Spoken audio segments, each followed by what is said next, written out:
poco acerca de si es cierto esto de que hay cierta saturación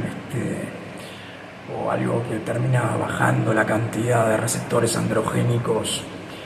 luego de los ciclos hormonales, es decir, si se utiliza un compuesto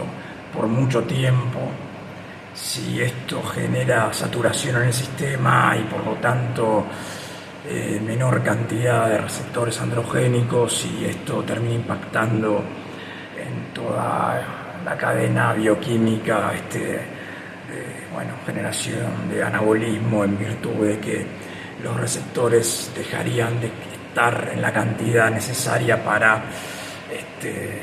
lograr estar en paridad con la cantidad de andrógenos que hay en el sistema. Y esto, puede ser en algún caso que esto tal vez pueda darse, o tal vez sea, es discutible el tema, o tal vez sea que llega un momento que se llega a un plató, a un nivel, digamos, de techo en base a la dosis que se esté utilizando, y de acuerdo a cuestiones genéticas, a predisposiciones genéticas en cada caso, con esa dosis es posible generar tanto anabolismo como la cantidad de receptores que uno es posible que pueda generar en virtud de su genética. Es imposible determinar qué cantidad de receptores androgénicos tenemos, o qué vamos a poder generar. Es decir, uno no puede establecer, tengo tantos receptores androgénicos, o se van a generar tantos, y por lo tanto mi dosis de este compuesto tiene que ser tanto. No es posible determinarlo así a priori. Uno tiene que utilizar el compuesto y ver cuál es el efecto, el resultado en su caso en particular. Y tal vez, no haya en verdad una saturación que evidencie o haga necesario el descanso por algunos meses a los fines de bajar esa saturación y lograr la sensibilidad nuevamente de los receptores. Si bien, es una ciencia de gimnasio, ciencia de la gente que entrena, que es algo bastante, generalizado en cuanto a esto, o por lo menos en otro momento, anteriormente, era algo muy habitual la cuestión del descanso, ¿sí?, durante algunos meses. Ahora es mucho más habitual hacer un blasting, un cruise, o lo que se llama, que hace un TRT, una terapia de reemplazo. Pero no es evidentemente una terapia de reemplazo propiamente dicha, sino que se utiliza el compuesto en una cantidad suprafisiológica y por lo tanto se sigue utilizando de alguna manera, y generaría esta saturación en principio, hipotéticamente. Todo esto también puede estar relacionado con la cantidad de estradiol y la interacción que tiene el receptor androgénico y el estrogénico, pero en verdad esto, si bien eso habría que considerarlo, como dije antes, es algo discutible, en verdad, habría que mirar más la cuestión genética, que tal vez sea una predisposición genética qué cantidad de receptores podemos generar. Ya está determinado en el ADN, ¿sí?, de cada uno. Y a partir de eso va a haber una cantidad de compuestos androgénicos que podamos finalmente absorber, en virtud de, insisto, la cuestión genética ya predeterminada, preexistente de cada uno, que va a ser la cantidad de receptores que va a generar a los fines de absorber el fármaco que se esté utilizando.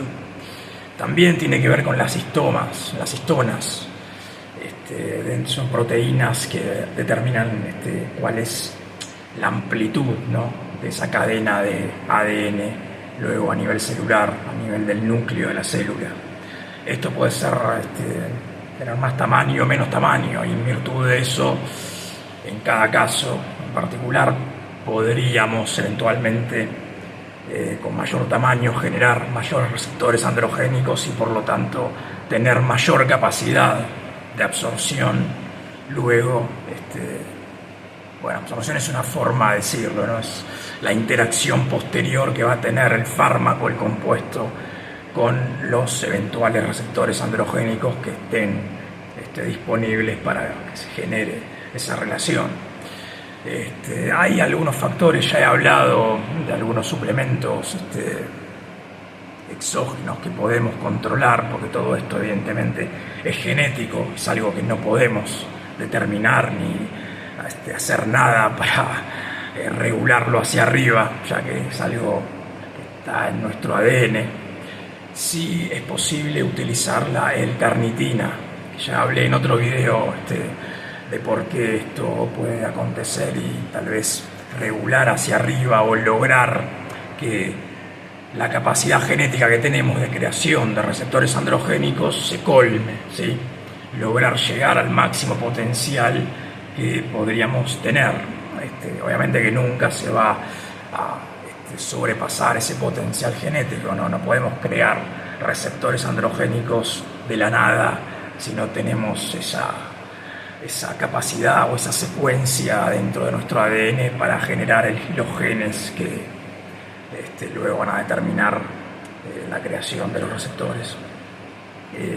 También algunos hablan de que, por ejemplo, que el torrente sanguíneo vaya más continuo,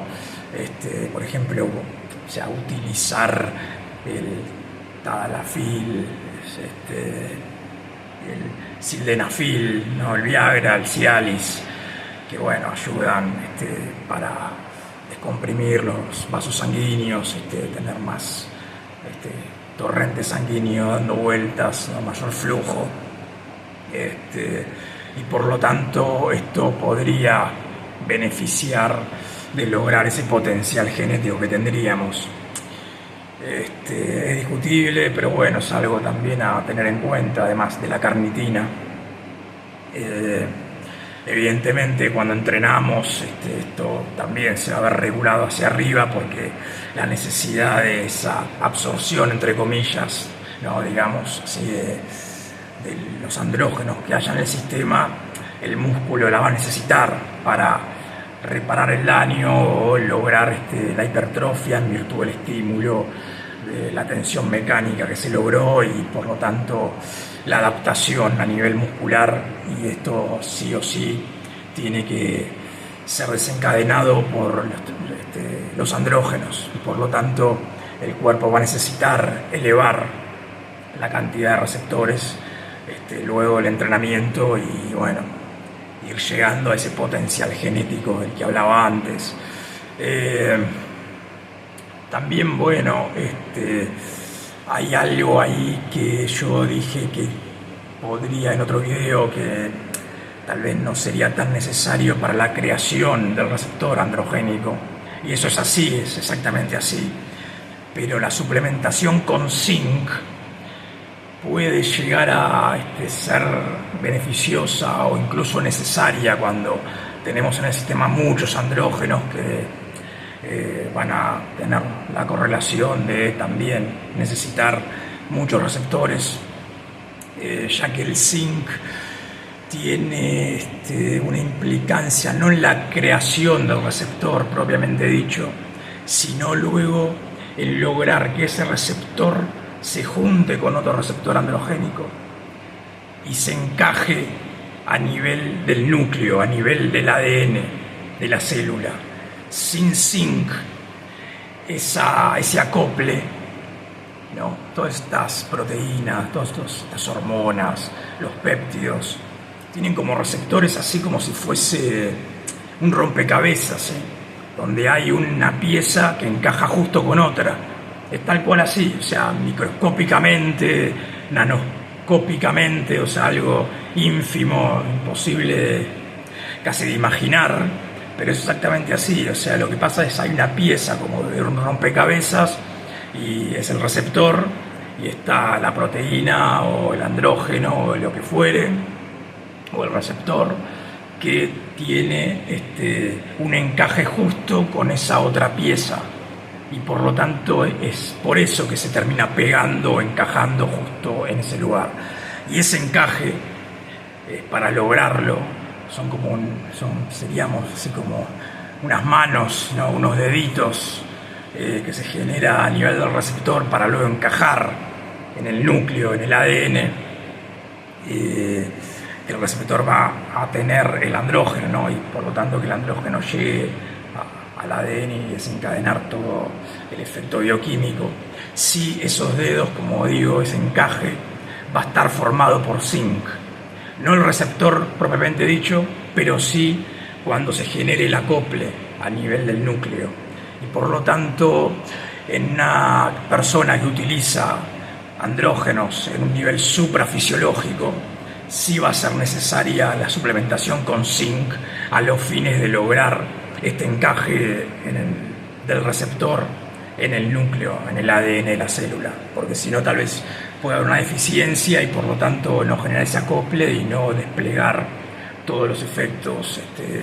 que queremos a nivel del ADN, del núcleo y la síntesis de proteína. Esto está claro, ¿no? Como pasa que una vez que sucede ese acople del receptor que tiene el andrógeno, esto pasa al núcleo, al ADN, a la cadena de ADN, esto genera un ácido ribonucleico, ¿sí? Mensajero, que bueno, esto después pasa a los ribosomas y ahí es donde se empiezan a generar estas cadenas de proteínas, o bueno, cualquier otro compuesto que esté en el material genético que pueda ser creado a partir de esa información que está en los genes. Y ahí es donde se genera, bueno, el anabolismo y todos los sistemas anabólicos que ya también mencioné en algún otro video, el mTOR, el factor de crecimiento similar a la insulina 1, con la interacción de la proteína quinasa, etc. Bueno, y así evidentemente generar la síntesis de proteína, almacenarla en el músculo, tener un balance de nitrógeno positivo para que el músculo tenga mayor tamaño. Bueno, y así es como se interactúa con los receptores androgénicos y un poco qué cantidad tenemos genéticamente ya predispuesto y qué cantidad va a ser necesario en base a la dosis de andrógenos que haya en el sistema. Bueno, también podría mencionar un último tema que tiene más que ver no con la cuestión física, estética, del anabolismo, etcétera, sino más bien con otra cosa que sucede a nivel de la membrana celular, no dentro del núcleo. Son reacciones que no se dan en el genoma, sino que se dan extra del genoma, en la superficie, ¿no?, de la célula, que los andrógenos tienen mucha interacción también con eso, y esto más bien tiene una interacción con las células cerebrales, ¿sí?, con las neuronas,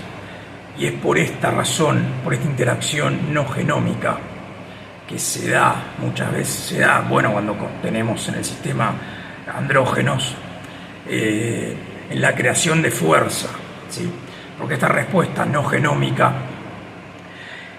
más bien lo que desencadena es la creación de neurotransmisores, ¿sí?,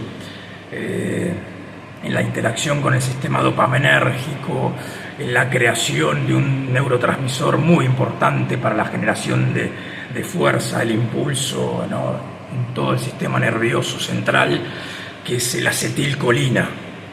La acetilcolina es el neurotransmisor esencial que desencadena el impulso que va después al músculo, y a partir de también la generación de calcio, generar un acortamiento y un ensanchamiento explosivo a nivel de los sarcómeros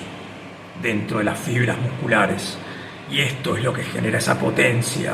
esa posibilidad de desplegar fuerza, de hacer un movimiento explosivo, con potencia, y no los movimientos que uno puede hacer en este momento que estoy hablando, gesticulando, o caminar. Este tipo de movimientos no requieren impulso tan elevado, esto que se desencadena bioquímicamente